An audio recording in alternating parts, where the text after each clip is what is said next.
In 1987, police officer from the Australian state of Victoria launched a raid on a compound located just outside of the city of Melbourne. They had gone into it expecting the worst since the operation was based on horrifying claims made by teenagers who allegedly escaped from it. But as their investigation uncovered more and more evidence, nothing could have prepared them for the truth of what really went on inside that compound. Hi Fred, my name is Josh Shell, host of the Let's Let Her Call podcast, and that was my first attempt at trying out an intense true crime intro. If you liked it, let me know what you think. If you didn't, then I will sentence you to download and review every episode of my podcast, 5 stars of course. In today's episode, we will be covering the story of The Family, a new age group based in Australia whose sweet photos of identical-looking kids masked a horrifying truth. Unfortunately, the lifelong trauma that these children suffered wasn't enough to put their adopted mother behind bars. Any episode involving kids are pretty heavy, and when I have to deal with heavy things, I always ask my girlfriend for help. I moved last week, and she was one-handing couches into the moving truck. Oh, yeah, absolutely. It was quite a sight to see, so please give a warm welcome to Sienna. Sienna, how are you doing today? I'm doing great, thank you. We're making barbecue pizza today, so we have to crush the episode in time for this. Yeah. What are we putting on the pizza? I don't know, sauce. It has to be a saucy pizza. And cheese. Although I already did the dough. I did that by myself. Oh, You I'm didn't sorry. help. My bad. Yeah, that's okay. I'll make the pizza. You can barbecue it. Yeah. So as you heard before, we are talking with The Family. Not the Manson family, but a new age Australian group. Have you heard of them before? I have not heard of them before. Okay. That's exciting. Okay. So you excited to hear about I am. this child adopting person? Sure. And the podcast I've been listening to recently, it's Australian too. So deep into the... I'd ask you to shout it out, but we don't shout out other podcasts.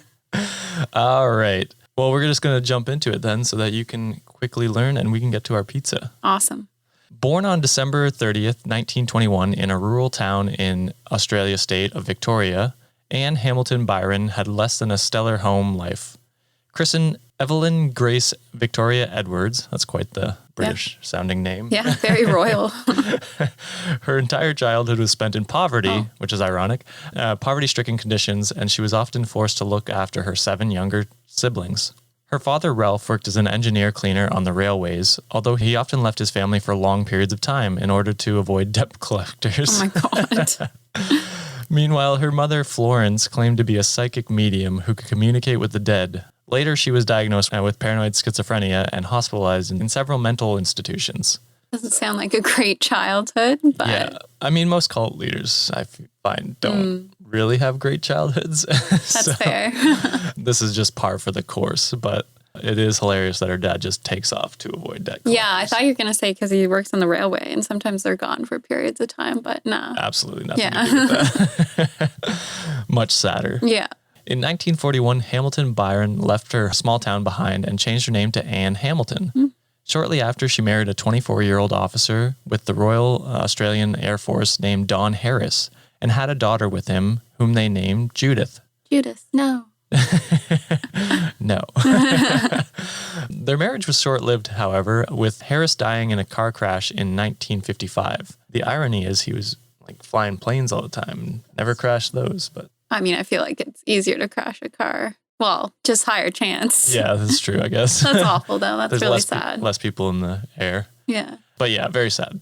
At the time, the couple had been in the process of adopting a baby boy from a children's charity, but Harris's death meant that their application was ultimately denied. Grief-stricken at her loss, her longed... Would you like me to? That would be nice. Grief-stricken at her losing. At losing. Thank you, Jesus. Grief-stricken at losing her longed-for second child, Hamilton-Byrne relocated to Melbourne and became a yoga teacher, training under a Swiss woman named Margaret Segsman, who claimed to have spent several years living in an Indian ashram. That sounds pretty cool, actually. Yeah. Yeah. Margaret. Very zen. Very zen. Although I think it's where she starts getting her new age ideas. So maybe not the best. 3 months after they met, though, Segsman accused Hamilton-Byrne of putting a spell on another student and asked her to leave the group. That's interesting. Was this Hogwarts or something? Yeah. A year after arriving in Melbourne, Hamilton-Byrne encountered Raynor Carey Johnson, an English man 2 decades her senior and a renowned scholar in the field of spectroscopy. What's that?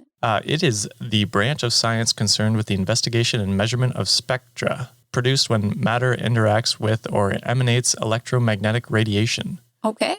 So... Still have no idea. Not a science person, but that's interesting. Okay. Yeah. Sounds good. Yeah, so that's radiation. I guess he deals with radiation. However, he began dabbling in paranormal phenomenon after his retirement in 1964, even going so far as to become friends with a self-proclaimed mystic. Hamilton-Byrne introduced herself to Johnson by knocking on his door in December 1962 and issuing grave warnings about his upcoming travels to India. She claimed that his wife Mary would fall severely ill, and true enough, she did. That sounds suspicious. Yeah, you think she poisoned her? Yeah. I wouldn't put it past her. Given that Hamilton-Byrne's prophecy seemed to have been fulfilled, the Johnsons returned to Melbourne and dedicated their entire lives to her. Wait, what? What do you mean? So after they went to India, they returned. Oh, and then they focused on her. Okay. Yeah, they were like, okay, well, you were right about this, so you must be right about it. So you're a witch. We will succumb to whatever you want us to do. Nice. In 1963, Raynor and his wife, Mary, and their daughter, Maureen, along with 4 other people, participated in a ritual that involved hallucinogenic mushrooms and the recognition that Hamilton-Byrne was actually Jesus Christ in female form. Always has to be our Lord and Savior figure. Some sort of Jesus figure or whatever. This eventually led them to forming a group called the Great White Brotherhood of Initiates and Masters. That sounds like a boys' club. Like a scholarly boys' club like or something. You wouldn't assume that's led by a woman. No. It also sounds a little racist. Yes, the Great White Brotherhood. Yeah. Questionable. I don't know Australians' history on race. It's not like Canada doesn't have a great one, but Australia definitely doesn't have good. Yeah, with the indigenous population there. Yeah, good to know. Good to know. So yeah, potentially an underlying racism to that, but unconfirmed. In 1965, Hamilton-Byrne met Dr. Howard Whitaker, a psychiatrist known for his attempt to get the government to allow the use of LSD when treating patients. It wasn't long before he had also joined her organization, whose name had already been changed to The Family by then. Okay, that makes more sense. Maybe they're like, some people are questioning our intentions. Yeah. We'll call it something nicer. Dr. Whitaker often conducted research studies at a private clinic in New Haven, a town located on Phillip Island, Australia. It was here that the family would recruit most of their members, including Bill Byrne, a wealthy building contractor, and Hamilton-Byrne's future husband, whose son had been committed for drug abuse. The family's ranks significantly increased through the 1960s, with each member required to go through a lengthy initiation process wherein they had to declare their devotion to Hamilton-Byrne and her dogma, which blended together Christianity, Eastern mysticism, and apocalyptic prophecies, like every other goddamn cult. Its main premise was that the world was in its final karmic cycle, and thus no further reincarnation would take place. Sounds like an existential crisis, which I have frequently. Every night. Yes. But this one's an interesting one because they assume there is reincarnation, but that our karma's run out, and this is the final... there's no more reincarnation after this, which is interesting. Yeah, it is. So that everybody would just... Would we just die out? No, because people are still having children. Isn't the idea of but it's a new soul. Reincarnated? So what? There's just soulless children being born. Around. Yeah. Oh God, I don't know. Oh, that's disturbing. We'll move on. Yeah. Hamilton-Byrne promised her devotees salvation from this inevitable doomsday. She told them that she was Jesus Christ and would be able to shoulder their sins in order to pay their karmic debt and save them from being obsolete. In return for this, however, they had to promise total obedience, calling her the master, and blindly following whatever she said. Sounds fair. Yeah, fair trade. Yeah. She's got kind of like girl boss energy. Yeah. You know? She's like, I fuck with it. Yeah. She's turning it on its head. She's becoming the leader. And I'm in for this feminist movement. Sure. It doesn't sound too bad so far. Other than threatening them with their souls, basically. Yeah, I guess. In one of her sermons, she preached to the members that, quote, I am looking right at each one of you. You are the initiate. You are the cosmic being. You are staring into the awakening. This is the moment of rebirth on a new planet. We've received the call, and great things will be done. End quote. That stresses me out. Are you ready to give your soul to her? No. She can burden your sins. I don't want to be a cosmic being. Oh, I see. Okay. You're like, I'd rather just die. Yeah. Unlike other cults, the family's ranks consisted of educated professionals such as architects, lawyers, doctors, and nurses. This was mainly due to how, at the time, upper-middle-class Australians were exhibiting an increased interest in alternative spiritual and mysticism. So it just goes to show you, it doesn't matter how smart you are, you can always be duped. That's true. I think that's a lovely sentence. I don't know, scary, but that's true, yeah. brings us all together. Well, book smart, street smart. Yeah, we're all able to be corrupt. That's true, yeah. To add to that, Hamilton-Byron's first and most devoted follower, Raynor Johnson, would often get his friends to join the family, telling them that she was the Messiah who would save them from total destruction. According to Fran Parker, another one of Hamilton-Byron's early followers, quote, "We didn't think ourselves as a cult. Everyone there seemed to be on a similar wavelength. They were just lovely people who were sincerely looking for the spiritual dimension in their lives." End quote. Like, it doesn't seem so bad yet. Like, it's just a different type of religion, I guess. Yeah. A little more intense, but... That's fair. Okay. Yeah. Yeah, a little more intense. Because, like, right now, they're not living all together, right? They're probably just attending services and... Yeah, I think it's just a gathering thing. I think we talk about that in upcoming here. Okay. Members of the family adhered to the motto, unseen, unheard, unknown. Reduce, reuse, recycle. Which implies that they belong to an exclusionary spiritual elite. All of them were made to regularly consume LSD or magic mushrooms. That sounds fun. Yeah, exactly. Which they believed was a secret manna, and which Hamilton-Byrne was able to easily procure thanks to her followers who worked in the medical field. Besides LSD, the family also constantly dosed themselves with a concoction of vitamins, herbal supplements, psychoactive drugs, and tranquilizers. This is the 60s? Yeah. I feel like that tracks. Wait, 60s, 70s. Okay, probably. fair. Yeah. It's on track for that. Which served to make them even more compliant to Hamilton-Byron's whims. Mm-hmm. Yeah, I mean, a lot of, like I talked about the Manson family, he definitely used drugs to make his followers more easily manipulative. Yeah, that makes sense. Whether that's their goal or just they want to get high and then... Yeah. I'm not sure exactly how. But your judgment changes for sure. Yeah, exactly. At its height, the family had around 500 adult members, all of whom would cram themselves inside the Santa Kinitan Lodge, a property located a few kilometers outside the city of Melbourne. It was owned by the Johnson family, who allowed Hamilton-Byrne to use it every Thursday night as a place where she preached to her devotees. So yeah, just a gathering thing right now. During these gatherings, members would be asked to give a majority of their income to Hamilton-Byrne, allowing her to build her and her husband's wealth. Because of this, they were able to acquire several properties in Australia, England, and the United States. Wow. When the family's activities were made public in 1987, Hamilton-Byron's net worth was estimated to be more than $50 million. Oh my God, how many followers do they have? Because, like, the Catholic Church, like, you know what I mean? You do a donation every Sunday, and it goes towards keeping it up. Mm-hmm. But this is a new... Well, this is decades of, like, people giving her the majority of their earnings. So it's not like $10 at Mass. No. And these are, like, people making, like, they're doctors and stuff, lawyers. so they're making a lot of money. A little extra. So yeah, you had like 500 salaries over a couple decades. It adds up. Jeez. Plus investing and whatever she did. I don't know. I'm not an investor. Don't. No, can you help me? Tell me more. Bitcoin, I believe that. No, don't. Many contemporary researchers have noted that while the family consisted of wealthy and well-educated professionals, rather than free-thinking youths, it still bore the characteristics of cults that flourished throughout the 1960s. For one thing, drug use was rampant, with consumption of LSD and psilocybin encouraged by Hamilton-Byrne. For another, its message of sex, power, and liberation from conservative societal norms resonated with the influential movements that characterized this particular period. Oh, so they didn't have like I feel like some cults are like, don't have relations or marriage, don't do this, don't do drugs, alcohol. Yeah. And this one's like, do whatever you want. Just give me money. we just want your money. Yeah. And we can do drugs together. I mean, fair enough. Yeah. Fair enough. In fact, the family was so alienated from the usual conventions that its members allowed Hamilton-Byrne to meddle in their marital and familial relationships, which she often rearranged to fit her vision.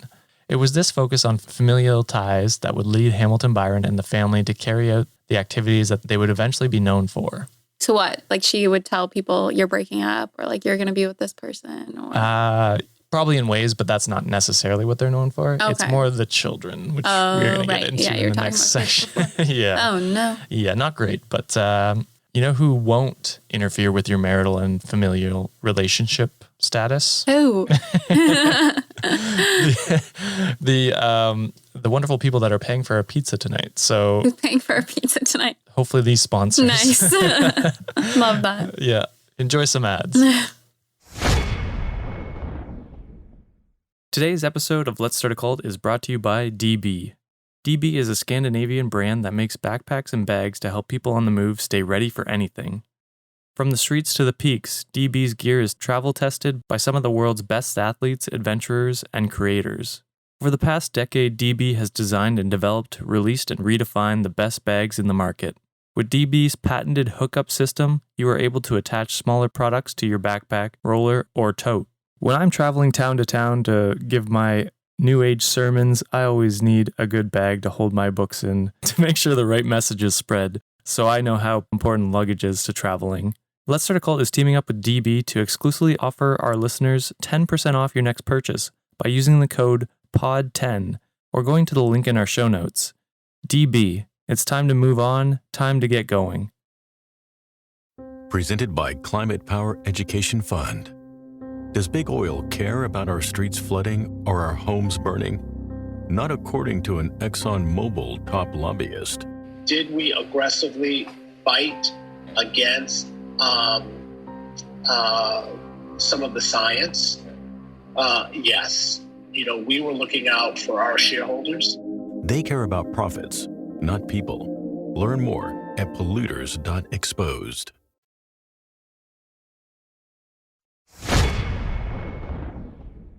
If someone told you, a cult leader told you that you had to break up with me, would you?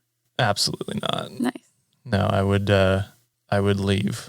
The cult? Wow. That would be the last straw. Plus, I would be the leader in any cult, I think. So, oh. Yeah, it's that's what it that's is. One less worry. Yeah. Anyway, back to kids. Terrible things happening to children. By the late 1960s, Hamilton-Byrne had become such an influential person that she was able to convince the Victorian Education Department to register the family as a school. Yeah. In 1969, children began arriving, and 3 years later, they were moved to a property called Kayla. Is it this easy to just start a school? It's not. I would know.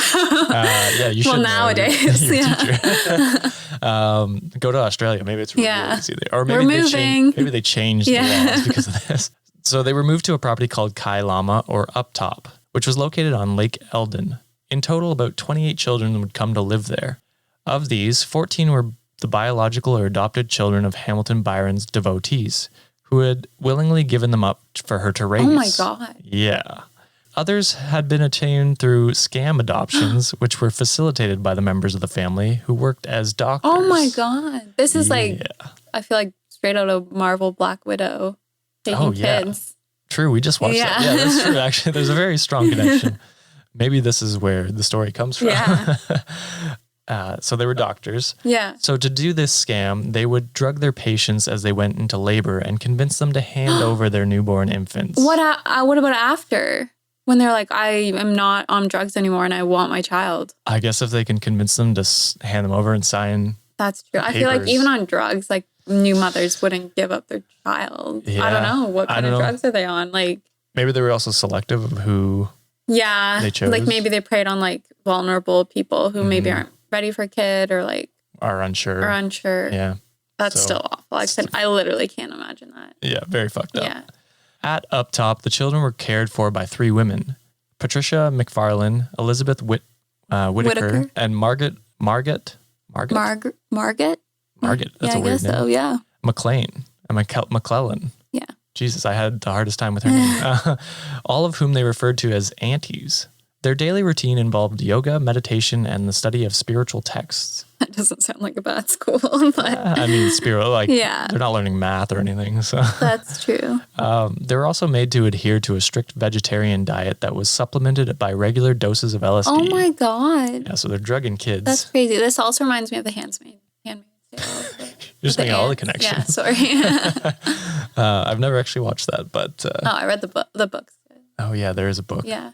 And there's a second one. You can see where my brain is at. Yeah. The film adaptations. The aunties were very strict in disciplining the children. For instance, their beds had to be made by 6 a.m. every day, which was followed by an hour-long session of hatha yoga and about 15 minutes of listening to records of Hamilton-Byron's sermons, as well as a mantra chanting, meditation, and a short break to organize their schoolroom. So very early mornings, I would not do well at that school. Bed made by 6 a.m.? I'd be okay. You'd be okay. Yeah, I was going to say, you were up pretty early today. Most days, actually. Yeah. According to the researcher, Carole Cusack, quote, 2 hours after rising, they ate a fruit breakfast. 3 hours of schoolwork were punctuated by short breaks. Then the children had 1 hour of meditation or spaceball, a game Anne devised, followed by a lunch of... What's the game? Are you going to tell me what? You want to know what the game is? Spaceball? Okay. I'm always interested in new games that I could potentially play with kids, unless it's really bad.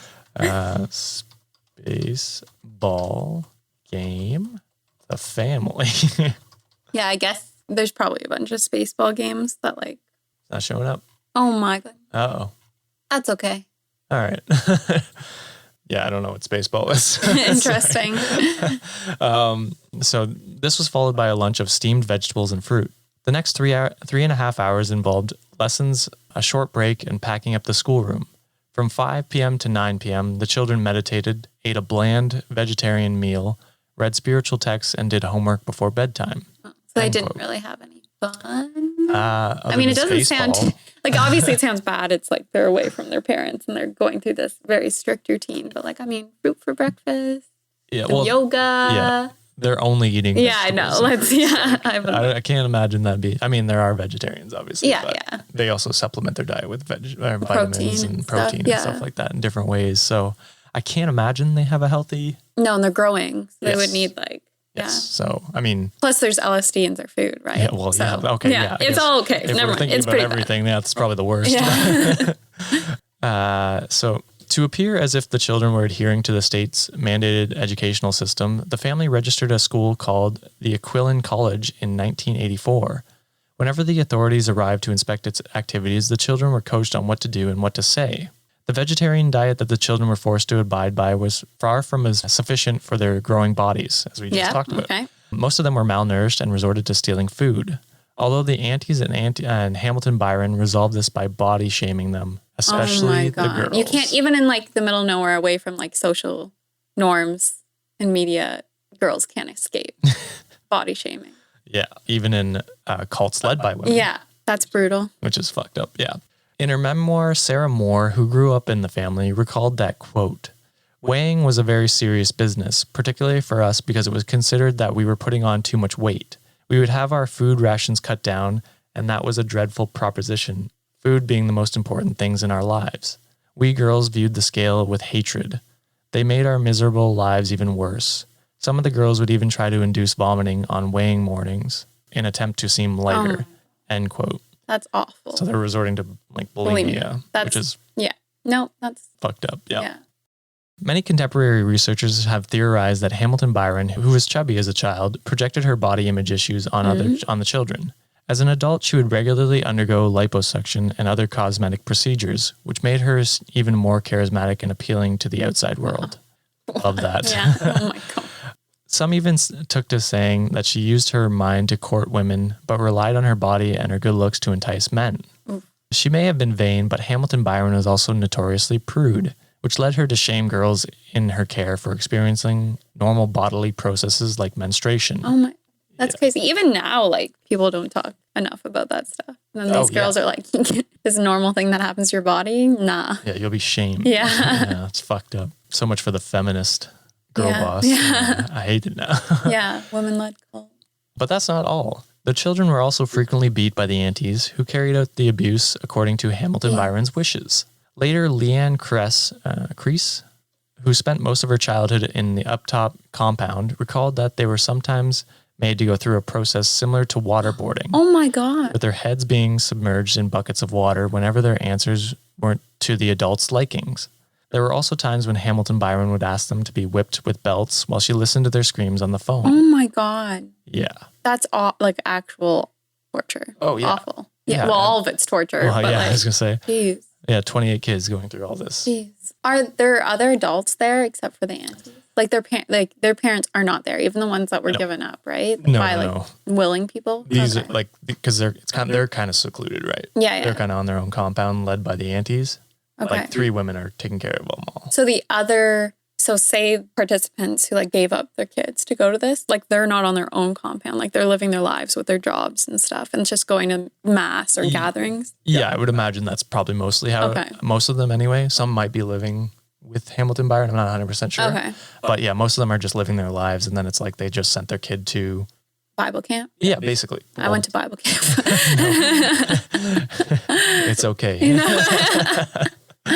Yeah, so pretty fucked up. Yeah. But gets worse. Yeah. Oh, great. In some ways. The children's cries were often heard by neighbors across Lake Eldon. However, all 28 of them would be forced to hide inside a tiny hole, which would then be covered up with a painting whenever local police arrived to investigate. Are the police officers like not trained well enough that they get to a spot where they know there's children and they don't see any children and they're not questioning that? I mean, I guess not. Okay. Like, I don't know. This might seem suspicious. Like, I guess, so just thinking like what could possibly, like maybe the police constantly get calls like, oh, there's kids screaming across the lake. I Maybe guess, they think like it's a like a party lake. or something, like keep it down or whatever. I'm not sure exactly the circumstances, fair. but yeah, not that I'm covering up for the police. No. They fucking suck sometimes. So. But there was one instance when they weren't able to hide themselves quickly enough. When questioned by the authorities, though, they all claimed that they were being fed and treated properly. Later, Leanne Kress and Sarah Moore explained that despite the abuse, they had become attached to Hamilton-Byrne, believing her to be their biological mother. Just 28 kids. Just you made us all. Yeah. Some of us are the same age and don't look similar. Yeah. In an interview, Kress said that, quote, "We were all very protective of our parents and of what was happening at the time. Nobody would dare to say anything. As a child, of course, you love your parents, and it doesn't matter what they do to you. You love them," end quote. Which is true. I mean, yeah. I mean, you hear about it all the time, right? If you're growing up in this situation, you don't really know any better either. So. No, it's true. Besides this mental and physical torture, the children were also frequently subjected to Hamilton-Byrne's whims. For instance, she would film and photograph them dressed in identical old-fashioned clothes, all with their hair dyed peroxide blonde. What was the point of that? For fun? Yeah, funsies. Okay. I don't know. I guess it's like just power. Probably. Yeah. And I don't know. Cute family picture. It's like when people dress their dogs up. It's like, yeah, true. Okay. Yeah, I don't know. That's probably what she thinks of these people Yeah. as, basically, which is fucked. Some of these images also showed her alongside the children, looking glamorous in her expensive clothes, jewelry, and signature blonde wig. Another thing that Hamilton-Byrne did was group the children together according to an arbitrary system. For instance, Sarah Moore recalled that she was classified as, quote, single, until she was 7 years old when she was decided that she would be twins with a boy named Stefan who was close to her age. What? So she was just like, you're twins Making now. things up. Okay, fair. That's cool. I've always wanted a twin. Someone could just be like, you have a twin now. That would be weird now. Someone's like, you have a twin now. I would think it's cool. Okay, sure. This arrangement lasted until they were 14 when Sarah became triplets with her fellow teenagers, Luke and Timothy. What? So just completely different people. Oh my God. Like, is this, I guess they don't know any better. Like, yeah, I mean, yeah. they're Imagine not someone's being like, taught you're things. triplets now. With- Or my brother and my sister, you're all triplets now. Okay, sure. And then 2 years, you're twins with this other person. Yeah, no. So around that time, she also became a New Zealander, despite being previously told that she'd been born in Australia. They all sound the same. That'll piss off. I mean, my Australian audience. yeah. In 1984, Sarah recalled that her name was changed from its previous Andre to Sarah. For her, these drastic changes in her birthplace and the relationships that she had with other children demonstrated the influence that Hamilton-Byrne had over the family. She had become so powerful and so venerated that she could alter facts and reality at will. Yeah, it seems she's just playing God. It wasn't just the children's relationship that Hamilton-Byrne manipulated, though. For instance, Fran Parker, one of her first devotees, who was made to divorce her husband. So, as you were asking, yes, she did, in fact, manipulate regular families as well. Yeah, not just the children. Yeah. When she initially refused, she was threatened with a stint at a local psychiatric hospital, which was run by fellow members of the family. What would you do? Oh, I'd go. Nice. They just drug me up. Yeah. Be great. Yeah. It'd be a fun time. I'd visit you. Yeah, it'd be like Over the Cuckoo's Nest or whatever. One flew over. You'd have to put a pillow on my head. No. Have you ever watched that movie? No. It's a book. I've never read it. That's how it ends. Sorry. Sorry to Spoiler. The downfall of the family was instigated by Leanne Kress and Sarah Moore, both of whom had been brought up in the Uptop compound. Sick of the mental, emotional, and physical torture that they were going through each day, 15-year-old Leanne confronted Hamilton-Byrne, who then proceeded to attack her. Wow, I'm proud of these girls. Yeah, I mean, I but think also that's awful. Like, there's so many like stories like this where it's like you could make a movie out of this where it's like, oh yeah, like horror. It would be a horror movie probably, but I don't know.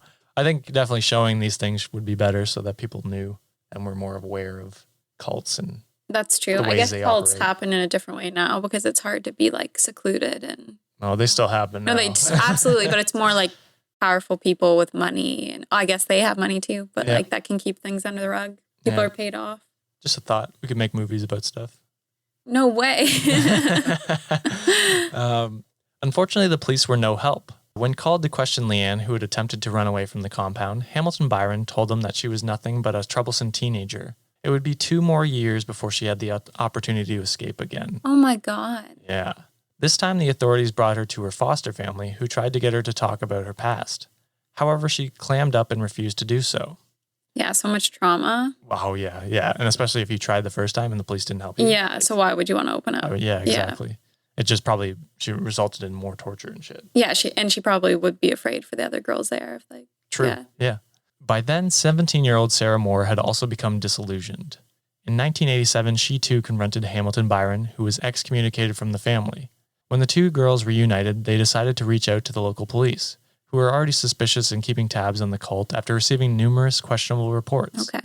On August 14th, 1987, the police raided the Uptown compound, and the remaining children were taken into protective custody at a facility owned by Community Services Victoria. That still sucks too. You're going, way better, I'm sure, but you're going into the system. But still, yeah. Better than being tortured every day and malnourished and shamed oh my God. for who you are. Absolutely. And, The subsequent investigation was picked up by the media, who had already done a few reports on the family. Most notably in early 1980s when a man named Hans Holm, what a name, attempted to retrieve his 10-year-old daughter, Kim, from her mother, who had joined the cult. Oh. So some of the parents were, I guess he wasn't part of the cult, so he was trying to get. Yeah. Yeah. The judge issued an arrest warrant for his estranged wife, and in 1983, she and Kim were found in hiding in Auckland, New Zealand. However, this instance was deemed a domestic dispute, which was why no further investigations were launched against the family. That's weird to me. I guess it's fair because, she took off. Yeah. It'd be hard to be like... I guess they didn't find them at the... Yeah. Yeah. It's weird that they weren't able to make that connection. But anyway, the raid on Uptop was different though. Given the harrowing conditions there, the state that the children were in, and the disturbing accounts given by Leanne and Sarah, to figure out what exactly was going on, the authorities decided to establish Operation Forest, a police inquiry led by Detective Lex DeMann. Lex DeMann. Are you having an okay time? I'm having a stroke. Yeah. Lex DeMann. That's cool. A cool name. Yeah. That's a cool detective name. Yeah, that actually is. Do you think he changed his name? I don't know. This guy would be, in our movie, this guy would be the hero? I think, no, we want to do a feminist movie. Yeah. The two girls are the heroes. Yeah. He's the guy that helps them, though. Nice. Yeah. I like it. Lex DeMann. Sorry, I can't. Sounds like a frat boy. Lex DeMann. It's such a good name. Meanwhile, Hamilton-Byrne and her husband Bill, both of whom disappeared around the time of the raid, were traced to Hawaii, where they'd gone into hiding. Shortly afterwards, though, they were extradited by a coalition that consisted of Interpol, the United States FBI, and Australian investigators. They were charged with conspiracy to defraud and commit perjury by falsely registering the births of 3 unrelated children as their own triplets. Oh my God. In 1993, Anne Hamilton-Byrne and her husband Bill finally appeared in a county court in Melbourne. Nothing came out of it, though, and the couple was only made to pay a measly $5,000 fine for the mental, physical, and emotional abuse that they had put their devotees through. What? Yeah. Did people, like, are there details of the case? Like, did people come forward and, like, issue evidence? Like, did they know about the abuse? Like, what? I don't know. All I got from this was the justice system. Or are they just putting them through for, like, fraud? That's a good question. Jeez. Yeah. I'm not sure exactly. Are they still alive? What they were put through? I'm getting to that. Okay. No other punishments was ever enforced. And on June 13th, 2019. It's like, oh, we went back in time. On June 13th, 2019, 98-year-old Anne Hamilton-Byrne died with dementia in a retirement home in Melbourne and was buried with neither public funeral nor headstone. This peaceful end was undeserved, given how the children that she had taken care of were never able to recover from their trauma, with some even going on to take their own lives. So, after this, did she just chill and live the rest of her life? Did she keep all the millions? And, did she keep doing the spiritual, like, masses and gatherings? Probably not. I don't know exactly. Like, she was getting older at that point, like, who put her in the retirement home? Herself? Probably. Okay. Maybe her triplets did. I have no. I don't know.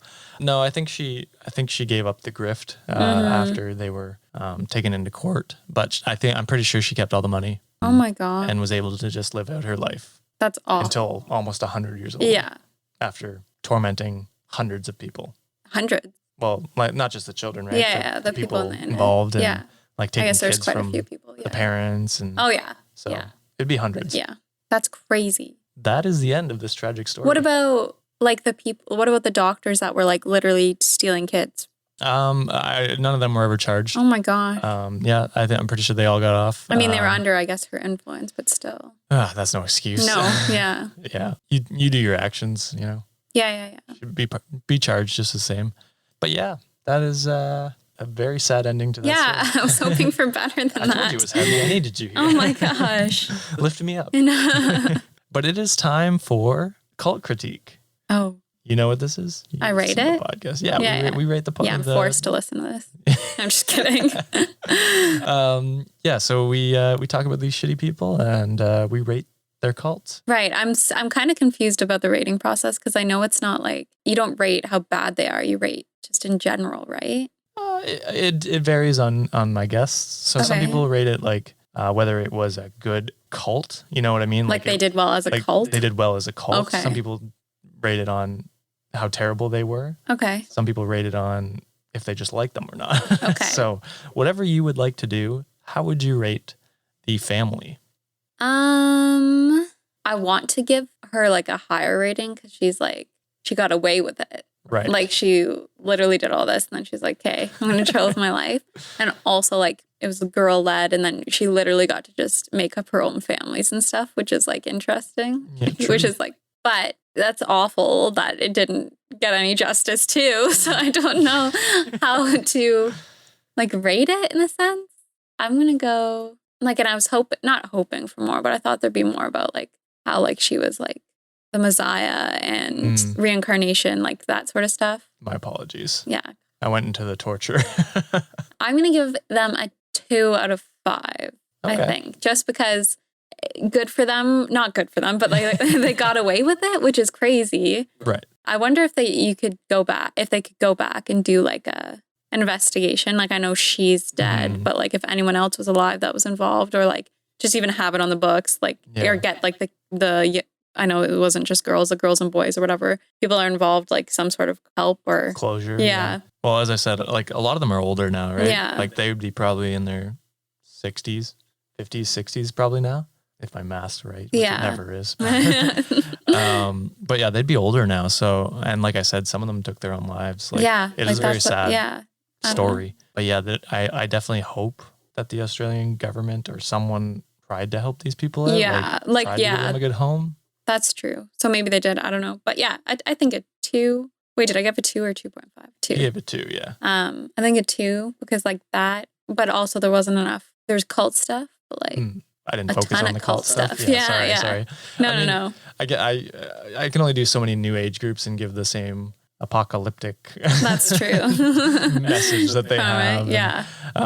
They all start sounding the same after a while. That's true. So I thought I'd just focus on what made them different than other new age groups. But that's fair. That's a good rating. I'd probably give it around a 2 as well. Yeah. Yeah, fucking terrible people. I wonder if this is like more popular or more well known in Australia. Australia? Yeah. That's a good question. Actually, I have Australian listeners. If you're from Australia and you're listening to this episode, let me know what you know about it. Tweet at me, let's_cult, or you can send me emails at startacultpodcast@gmail.com. And yeah, if you, I'd be very interested to know how well known it is around the Melbourne area, if anyone's from there. Because it was just outside, which is kind of crazy. It wasn't like in the middle of nowhere. Yeah. Because there's a lot of spots like that in Australia. So, all right. Well, that about wraps things up. Sienna, do you have anything you'd like to plug at the end of today's show? I'd like to plug. I'm not on any podcast things or anything. The Handmaid's Tale? No. Books, yeah. Let's turn this into a book review podcast. Okay, sure. I'm down. Let's go for it. Chocolate. Eat more chocolate. You want to plug my new show? What's your new show? Oh, it is called Reddit on Wiki. Thank you. You're welcome. And it's about things that you read on Reddit or Wikipedia, and you don't do like super in-depth research. You literally just get it from Reddit or Wikipedia, and then you talk about them. Yeah, sometimes the topics are random. Actually, they are very random. They are very random. Yeah. Because we do a different one. Yeah. Like it's a different host every episode. Yeah. So. It's funny though. It's good. People should check it out. Absolutely. Appreciate that. You're welcome. I wasn't sure where you were going to go with that. Josh is making me say this right now. I'm just kidding. Yeah. Please. No, it is good. Review. But if you're loving this podcast, be sure to give us a review and tell your friends about it. If you have the means, be sure to go to our Buy Me a Coffee page and become a member, support the show. If you want to keep up to date with the podcast, you can follow us on Twitter and Instagram at @let's_cult. You can follow our Facebook page at facebook.com/let's_start-a-cult-pod, or you can go to let's_start-a-cult-podcast.com and sign up for our newsletter. With all that out of the way, I think we are done. Thank you, Fred, for listening. Thank you for Sienna for coming on today. You're welcome. Let's go make that pizza because I am very hungry. I feel like you could probably hear my stomach rumbling from the mic. Probably hear mine. Yeah. All right, we'll see you next time. Thank you.